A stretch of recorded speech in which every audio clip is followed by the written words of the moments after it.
The room was quiet, except for the slow ticking of the clock and the gentle rustle of wine through the half-open window. In the corner sat a man, maybe in his late 30s, shoulders hunched, staring at a photograph he could barely bring himself to look at. It was a picture of a little girl grinning, missing her 2 front teeth, hair tied up in lopsided pigtails.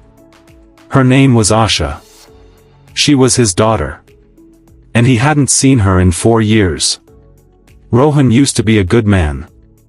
At least, that's what people told him. A good father, a loving husband, a decent human being. But one night, everything shattered. A heated argument. A slammed door. A reckless decision to get in his car after 2 drinks too many. 1 red light. 1 crash.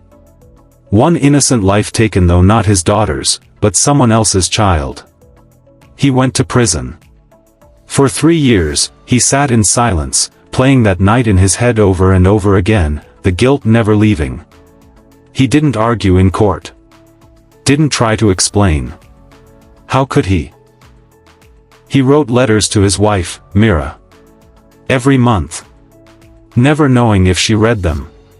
He didn't blame her for cutting him off. She had every right. Now, released and living in a small rented apartment, Rohan kept to himself. He worked at a mechanic shop. Ate alone. Walked alone. He thought that was all he deserved. Until one day, there was a knock at his door. He opened it slowly, expecting a landlord or neighbor. But it was Mira. Standing there, holding Asha's hand. She didn't speak at first. Neither did he. Asha looked up at her mother. Is this my dad?" Mira nodded gently. Asha stepped forward. "You wrote me a letter, didn't you? The one about the stars?" Rohan's eyes welled up. He nodded. "Yes. I did." She reached into her little backpack and pulled out a piece of paper, old, worn, folded too many times. "I kept it," she said. "Even though Mom said you couldn't come home yet. I read it when I missed you." Mira finally spoke, voice soft, breaking. "You did a terrible thing, Rohan. And you paid for it. But I've watched you from a distance. You never stopped trying to be better.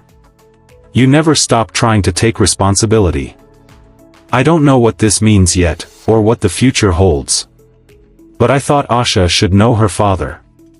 Not just the mistake he made." Rohan collapsed to his knees, tears falling freely. "I don't deserve her. I don't deserve either of you." Mira knelt down, looked him in the eyes. "You're right, you made a mistake. A devastating one. But you're not just that moment. You are the years you spent making it right. You are the man who owned his guilt. You are the father who never gave up on writing letters no one might read." She reached for his hand. "You are not your mistakes." And in that moment, for the first time in years, Rohan allowed himself to breathe.